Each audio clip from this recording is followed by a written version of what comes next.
Andy McDermott. I played Mitch Rapp in this short film and was, I guess, one of the creators or founders of the idea, along with Paul Denegris, my friend, director. I just really enjoy working with Andy, and so he sent me a note in September, and he said, hey, I got a crazy idea for a project. Let me know if you got some time to talk about it. I said, sure, let me hear it. I'm a huge Mitch Rapp fan. The Vince Flynn books, I've read every one. The character Mitch Rapp is a dream role. They decided to finally make one of these films called American Assassin. They cast Dylan O'Brien, a young kid, to play Mitch Rapp, which, you know, he's very popular. I think he's a good actor. Hopefully he does great in it, but to a lot of us fans, it was not really the idea of the perfect Mitch Rapp. I just had this idea, like, why don't we make a fan film, a tribute to Vince Flynn, kind of come up with our own story based on the characters in Vince Flynn's books. And before we knew it, there was 50 people involved in this project, and everybody just coming together to do their best to make a real good tribute fan film. Oh, hey, I didn't see you there. My name is Rio McDowell, secret agent. Second assistant director on Mitch Rapp. We're filming a really cool action movie here, guys. Shh, keep it on the DL. There's gonna be lots of explosions, Michael Bay stuff, you know. Lots of teeth pulling, nitty-gritty stuff. Ain't for children. Oh, wait. I'm being called back on set, guys. Better get to it. You know, it's interesting because I never heard of Mitch Rapp before. And then after Paul Denegris said, hey, there's a project I want you to work on, I went home and looked at it and saw this huge amount of information on Mitch Rapp and all the novels with Vince Flynn. And so what I did is I actually got American Assassin and started reading it and did a whole bunch of online research for Mitch Rapp. So I think this film is pretty indicative of what the stories are about. Obviously, we're going to take some latitude to do what we need to do in a short form to convey what we're trying to do with the short film. But it's pretty close. We were very conscious of the fact that the Rapp fans are real rabid fans. They're serious. They know what he can do, where he's been, what he's like. Although he's ambidextrous in the books, he's first and foremost left-handed. We were conscious of that fact. So yeah, we tried to portray the character as close to the books as possible, and then, you know, within the framework of what we wanted to achieve, obviously we took some liberties. Damon Baker. I play a role of taking hits and giving some. I died. I'm Wayne Lundy. I'm one of the goons, and I give a few swings at Mitch, and I get taken out with a couple of knife stabs. I'm Ben Edwards, and I'm also one of the goons and stuntmen, and I have a pretty good time here. I mean, I've worked before with Paul on Toppled, with him directing. He's great, super easygoing. I like to improvise a lot in terms of cinematography, like figuring things out, kind of adjusting lights as we go, and he was totally open to that idea, especially with a lot of the action scenes, which require a lot of choreographing and kind of movement around the action. So that was really fun. Mike Myers, who I worked with, was great as well. So him kind of directing both of us together, I think we achieved something really cool that I don't think many people expect with the budget that we had in terms of just an indie production. I think it feels like something that's like a Hollywood movie or what we were aiming for. Doing makeup in real time during the fight scene. It's gonna be awesome.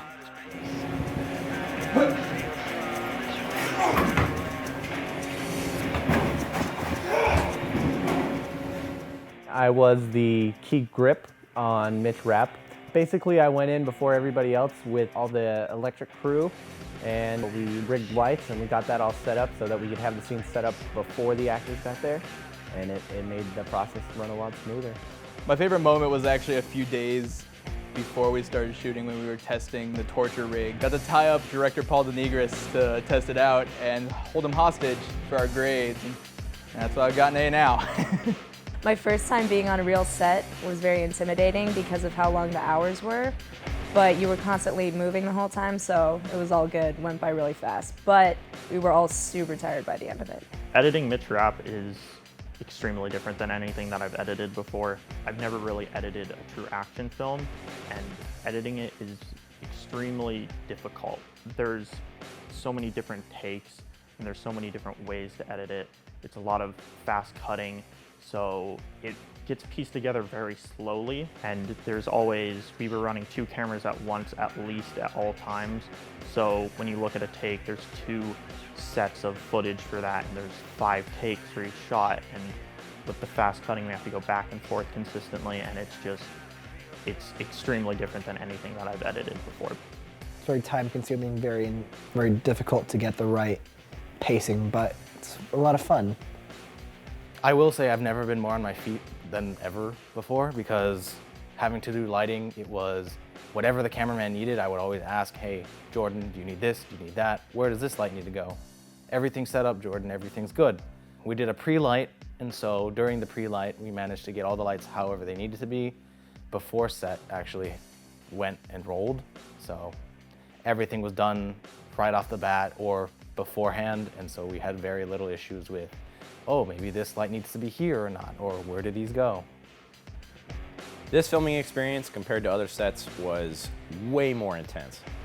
I mean, we had stunt crew, we had 50 people, we had, oh man, I can't even fathom like all the different minute details that just made this one so much different. Just like I said, the stunt crew adds a whole other layer of depth, and the intense choreography, everything about it just made it a more intense filming experience that I've ever had, and it was a lot of fun to see all that take place. I think my favorite moment on set was really watching all of the stuntmen, coordinate the stunt choreography, watching them fight as if it was a real fight going on. I mean, obviously nobody really got hurt. We had a few bloody elbows and all that, but really watching a professional stunt team was so interesting, and it made the whole experience just more enjoyable.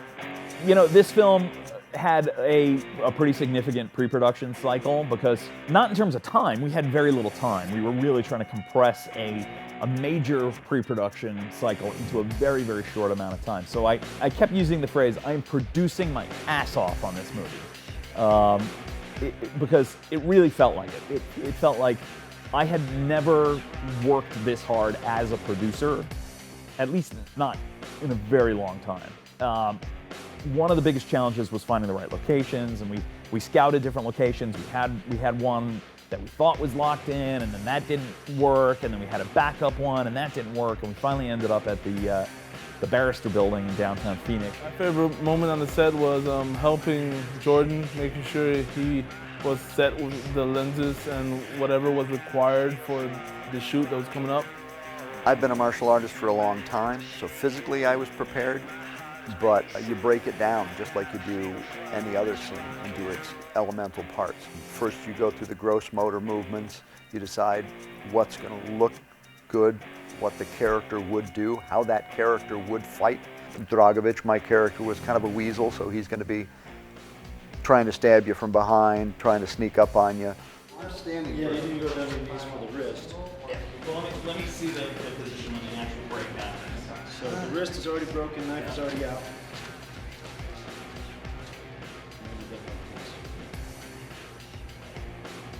You'll have to kind of hold the knife in. No, knife's already out. Yeah, so I think you should get over here, man.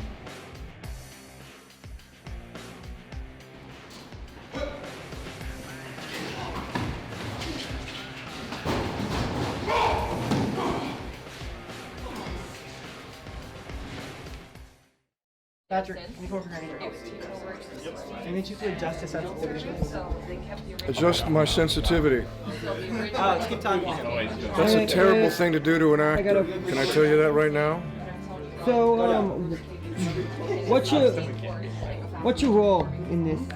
I play a sensitive and compassionate, not so sensitive anymore because they've adjusted my sensitivity. But every bit as compassionate as anybody you've ever met in terms of bosses, Hey, it was a good time to come out and support a friend, and I think it's going to be an excellent movie. And I can't wait to see myself on the big screen. Or small. I think it's great that everybody came together because of the love for the books, the people, everybody involved, and we're all here meeting each other and are very excited to see the finished product. It's going to be great. Great environment, everybody was professional, and just worked together very well today to get the project done. So very fluid, and especially the student staff. They were all very professional. To try to transfer the action from the way it is in the book to the film, was a challenging concept. What I did is I actually approached it from an interesting perspective that most stunt coordinators and directors don't approach it from. What I did is I took the script and the situation and I imagined what it would be like if I was Mitch Rapp. I've been trained in teaching law enforcement, military, and special operations worldwide, so I have a tremendous skill set with that I've worked on over the years. And so I looked at it from a realistic perspective and said, okay, if you're going into this situation and these many people attack you with this type of thing, how are you going to react and how are you going to, you know, for real. And then we ended up taking that reality as I was working with the stuntmen and turning it into something that was, I'd have to call it theatrical reality. You know, I embellished what would be a real fight with these people with firearms and knives and guns and turned it into something that could be more stylized for the screen. It starts out a little rough but fun, learn some basics about reactions and then get into a lot more detailed stuff as things move and completely switch it up as the story needs to be on set. Right, the key is to make Andy, the character of Mitch, look the best we can make him look. So learning how to carry our weapons properly and to fall properly is very key. I'm also a huge Marvel fanatic, and anybody who knows me knows I go crazy for the Marvel movies and Marvel TV shows. When Daredevil hit Netflix, I ate that up, man.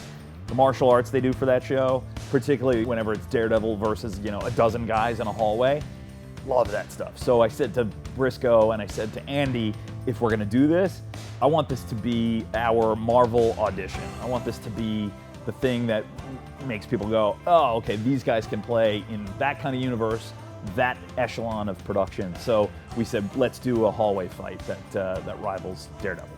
My favorite moment on set was when one of the stuntmen were being interviewed by Beaver, and me and Luis were dancing right behind him.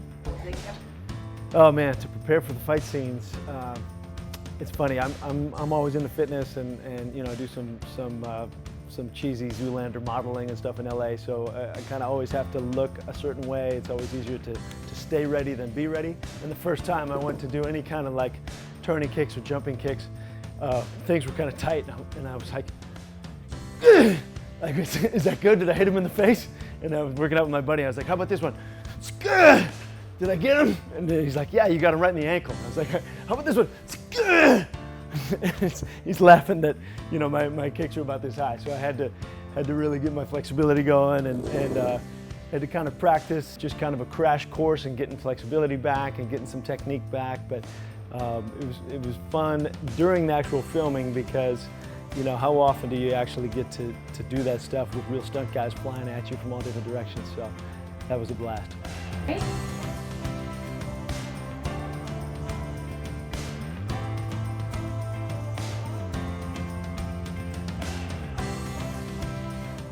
My favorite one on set is when I was told that I was going to be second assist cameraman. I was really excited. I thought it was a huge role. I was real scared to be thrown in that position. I try to tell myself the best way to learn something is to be thrown into it.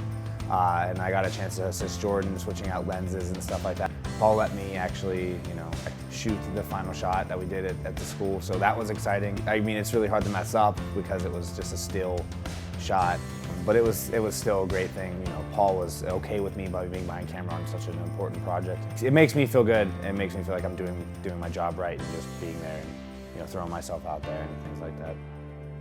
This movie was harder than I expected in terms of everything on the pre-production side, everything to get it in motion. I really have a newfound respect for action filmmakers, for people who do this as a steady diet, okay? Particularly for big franchises, for, you know, for your diehards and your Marvel movies and your Transformers movies. Those teams, they must work their asses off, and that's why those movies have, you know, armies of people that make them and cost millions of dollars, because action filmmaking is freaking hard. It's hard leading up to it, it's hard on the day, and then it's hard in post, you know, just getting all the little pieces to fit together and make sure that the action makes sense and it's got energy, it feels connected, and it feels like, you know, guys are actually hitting each other and the hits feel solid and the action feels comprehensible, you know, knowing when to go in for a close shot for intensity or go out to a wide shot to be able to understand the action. Cutting action is like a completely new film language. It's completely different than just cutting dialogue. mention that there's something serious we need to talk about. All right, sounds good. Yeah. It's Ben's birthday.